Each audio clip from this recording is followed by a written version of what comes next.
Okay, moving on to Kansas State. I want to lead off by just talking about really exciting time just this week. Homecoming, I know is a big deal for everybody. Happy for our fan base to be able to experience this week. Thank you. As far as just I think our team's in a good place right now, 3-0. Finished the non-conference undefeated, which was our goal. Obviously, moving into Game 4, start of Big 12 play, will be a fantastic atmosphere this weekend, and I know our fan base is going to be enthusiastic. The striped stadium has always turned out good, so it's going to be sold out. Commend our students. Have picked up 12,000 tickets. We need that place to be rowdy. We need it to be as good as atmosphere as exists in college football. I know we'll have an opportunity to do that. Got a quality team in Kansas State coming in.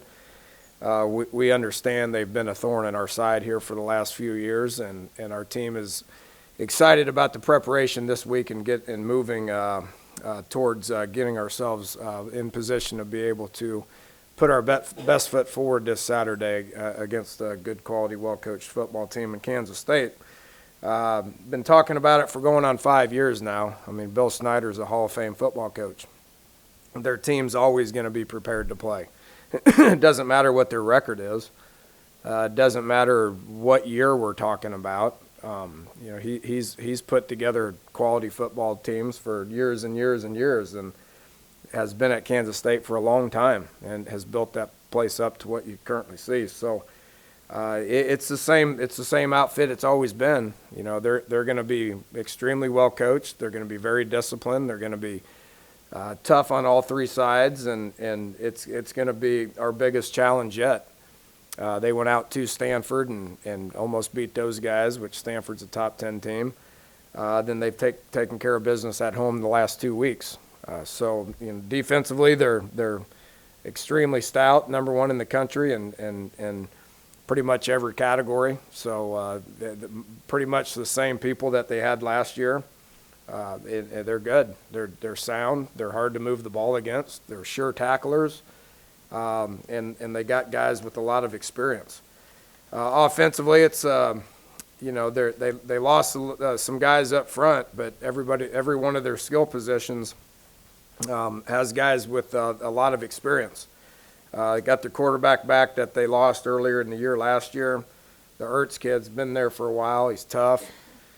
He can run. They can run Q power with him. They can run zone read with them and move them around. But then they can also have them sitting in the pocket, play action wise, or just spreading it out. And got some quality receivers.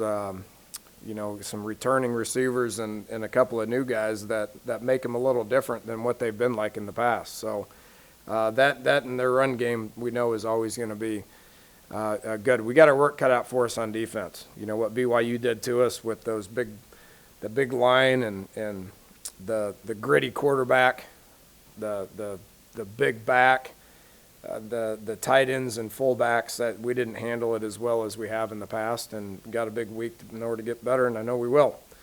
What's been the difference in the game the last couple of years against these guys have been special teams.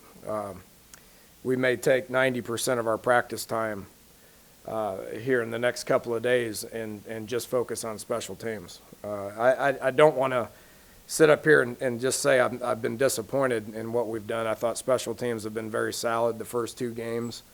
Our punt team and has been good. Our PAT field goal teams have been good. Even our punt return team has been better than what it has in years past. So kickoff return, we got to get better.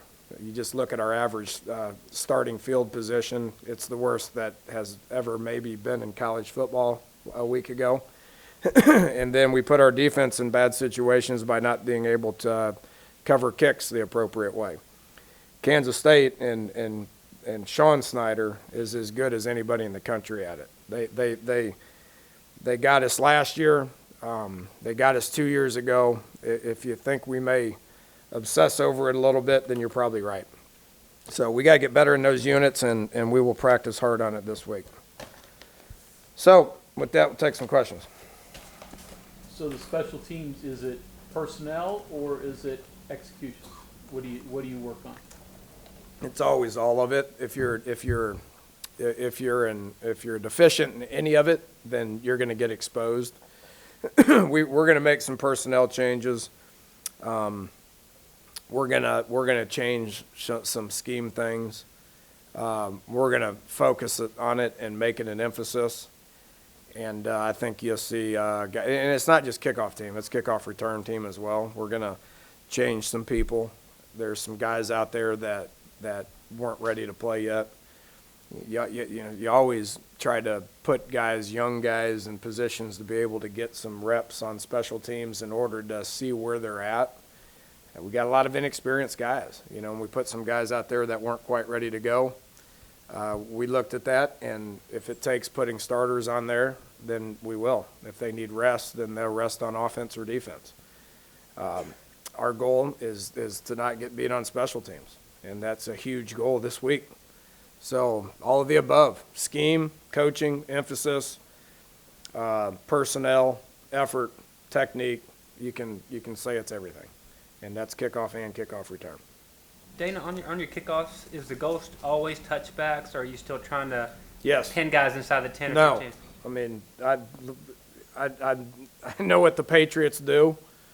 We're not there. We can't place the ball like that. We can't do that. We can't. Our hang time was bad. Our ball placement was bad.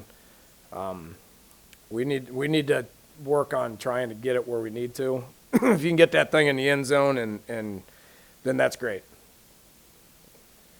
It takes an awful lot of talent to be able to do what you just said, and we're not there.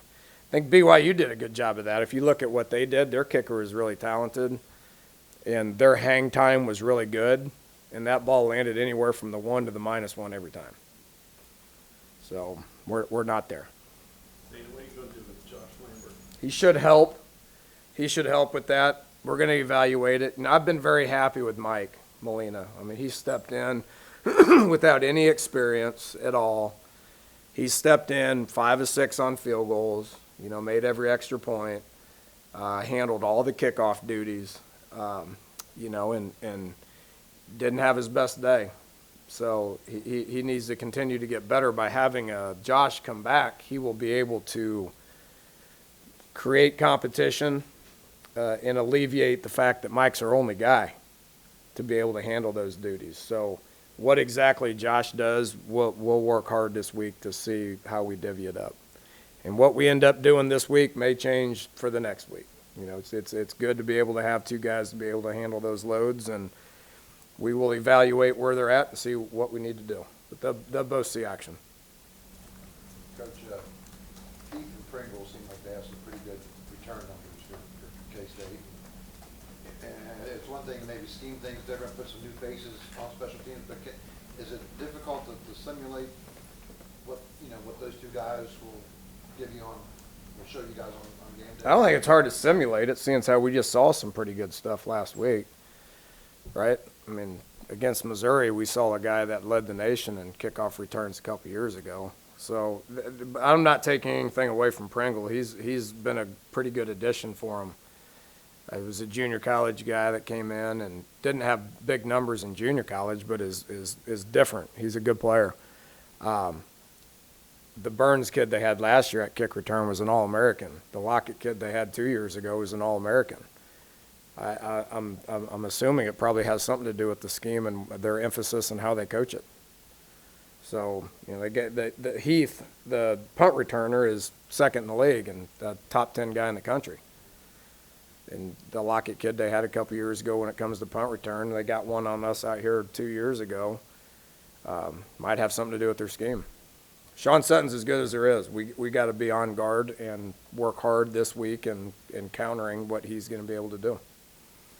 Have you seen enough on these guys? I mean, you got the Stanford game, and you got 2 blowouts in half a game. Have you seen enough tape to know what they've got? You can go back 5 years ago and look at it, and No, it is, but not a whole lot different than last year. Defensively, it's not. They got a lot of returning guys. I mean, they're pretty entrenched with their program to where they got a lot of depth that you'll see from year in to year out. From an offensive guy looking at their defense, I'm good. I know who they are, and a lot of returning guys. They got really good players. I mean, they got better and better and better and better throughout the course of last year. You could see their improvement, showed it against us. And then they go out, and a lot of the same bodies are out there stopping Stanford, who's pretty good offensively. So, and then they've shut out their opponent basically the last two weeks. So, no, we are offensively. They're creative. We know who their bodies are. You got a pretty decent sample size of that, so no worries at all. You've juggled your offensive line because you've had to the first few games. Do you think you're in a spot now where you got a 5 that you're going to stick with, or is there still maybe some movement up there? Pankey played really well at tackle. Was really happy with him sliding in there. BYU's rush was good. It was a little different than what we saw the previous two. I mean, Youngstown's got draft picks, and Missouri's got draft picks. BYU's got depth and good players up front, and I thought Pankey did a great job of sliding into that role. He looked more comfortable as a tackle now than he has in years past. Colton's going to continue to get better. It takes away from depth on the inside, which is what's concerning at this point. We got to get a couple of guys ready to go. Do you still plan on kind of rotating Colton and Marcel? Mm-hmm. Yeah, they're 50-50 right now. Dan, I don't think Toys played last Saturday, and then Crawford missed pretty much most of the 3 quarters. I don't know if that had anything to do with the back end, but how does that shape up this weekend as far as who you have available? Yeah, Toyas didn't make the trip. He got hurt. I don't know when it was, mid-game Youngstown. I think he went out in the second quarter against Youngstown. It was a Friday decision. He was either getting on the bus going or he wasn't, and he couldn't, so he didn't play, but we're expecting him back. Crawford didn't play in the second half. He's got a shoulder. We'll see how he looks this week. Depth is when you take away Drayvon and you take away Crawford and you take away Toyas, I mean, depth is an issue. So, hopefully those guys can go. Dana, you've coached a lot of good receiving corps. Where does this one stand now, in particular, Shelton? Where does... Getting better. It's not close to some of the ones we've had in the past. I want you to print that and tweet it and all that stuff, blast it everywhere. But they're getting better. They're getting better. Javon got better last week. Karan's was a little inconsistent. They covered DeKeel, which we knew that was going to happen at times. Opened up. We did a lot of underneath stuff, which was good. Threw it to our backs a lot, which was good. Shelton's great. I've said this. I mean, he can track the ball. He's got a different gear. I mean, that dude is as goofy as he is. I mean, that guy can track the ball like I've never seen. And not only can he track it, I mean, he catches it well over his shoulder, but he tracks it and somehow always finds another gear, which he can be running at a very, very high level fast, and then all of a sudden you can see another gear to go get the ball. So as good as I've had when it comes to that, it was good to see him catch a couple of balls underneath and make some things happen. That was different than what I've seen out of him. He continues to get better, and I know that entire receiving crew will continue to do that. With the way you guys use Javon. He had trouble with his hands. What has happened because now, he's making some great catches. He never had trouble with this.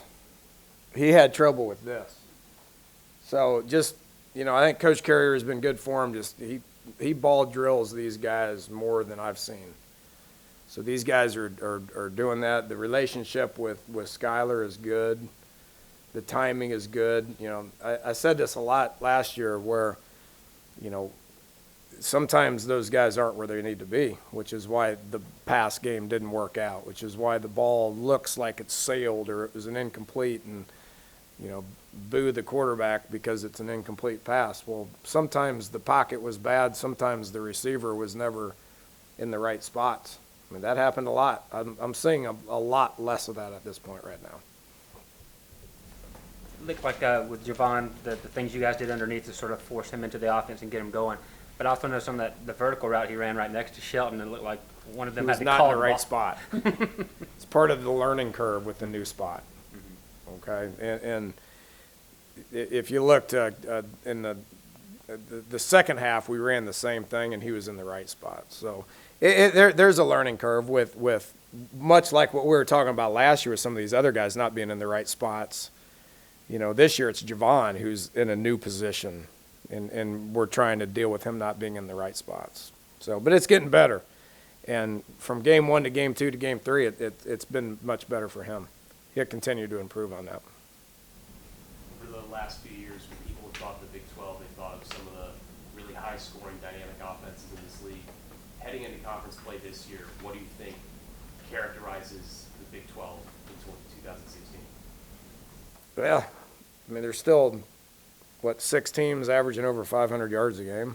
I mean, it's still an offensive league. I mean, we're averaging more than we're a point less than where we were at the end of the year last year with points. We're 8th, so much for my emphasis. But we're 8th in the league at 33 points a game. So it looks to me like it's still offense. There's a lot of points being scored. There's a lot of teams doing a lot of good things on that side of the ball. Looks pretty wide open to me, but it usually is. Whoever usually gets picked is usually not the team that wins it anyway. So I know some people are down on the Big 12 right now, but a lot of teams playing a lot of good teams. So what I always say, man, just get judged at the end of the year. Let's get a bunch of teams into bowl games and see how we fare after that. Looks pretty competitive. Dan, a lot of college teams run the quarterback, but Kansas State seems to do it, I mean, in a unique fashion. The power stuff they run, I mean, people have it, but nobody does it as much as them. Is that fair? Yeah, they invented Q Power. I wished we would have ran Q Power a little better last week on 4th and 1. We've had a lot of success with Q Power. We didn't execute it very good last week. But they do it for a living. I mean, we're not going to run Q Power for a living. We're going to do some creative things with Skyler, who runs some different things and spread sets really well. Some draw stuff, some designed runs. I think he does a good job of that. By no means are we going to do it like Kansas State does it. I think they invented it, and so they're really good at it. It's a challenge to stop. Talk a little bit about Sean Walters and how he's come along, and I mean, he came in as a small guy, safety, had to wait his turn, and now seems to be an important player. He's doing good. He's doing good. Been here for a long time. 10th semester. Probably has 3 or 4 degrees by now. But has always been hurt. Overcame a lot of injuries. I think the game slowed down for him. Doing a better job. What did you think of Nana? Made a play at the end of the game. Got in the backfield and got a quarterback hurry, and then made a play to seal the game. Maurice gets credit for it, but it wouldn't have happened without Nana. 5th-year senior, another one of these guys that's just like Sean, that been around for a long time. I remember 5 years ago against Baylor, he was out there at corner, and they scored a lot. And so he's been around for a long time, and it was good to see him make plays. He's important for us on special teams. He's a nickelback guy, depth guy, but got in when he was needed and made a play. So, pretty excited for that. Any talk from you, especially, or any other coaches about 0-4 against this team? Do you need to talk to these guys about it? No, you guys will handle that for us. In a finish like that where the offense builds a lead and the defense can't hold it, and then the offense has a chance to put it away, and it kind of a quick turnover happens, and the defense kind of saves the day. It looked like Tyler found Maurice and was very happy about Gave him a that. big hug. Yeah, and you get the bus and go back. What can something like that do for It's- change? I don't know. It's not changing everything. You're still 3-0, but it could have been much different, and you have good momentum coming into it. It builds a team, like it really does. You know, offense was feeling pretty good about themselves after 3 quarters. Scored on 4 of our. We only had 7 possessions, and we're in the 4th quarter. And scored touchdowns on 4 of them. Feeling pretty good. That's good offense.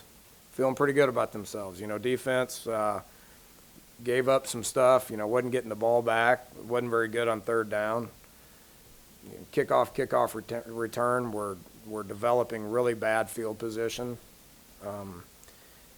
You know, if it ended like that, then it would just been with a 16-point lead or whatever, then ho-hum. But now all of a sudden offense has adversity and doesn't do their job very good. And defense has to get a couple of turnovers, you know, and that's great for team building. That's winning as a team. And in order to be able to win a lot, that's got to happen. I mean, offense has got to be able to go in there and do some good things when defense is struggling, and defense has got to go in there and do some things when offense is struggling, because it's going to happen in every game for the rest of the year. And so if your team can sense that and do that, then it puts you in a good place.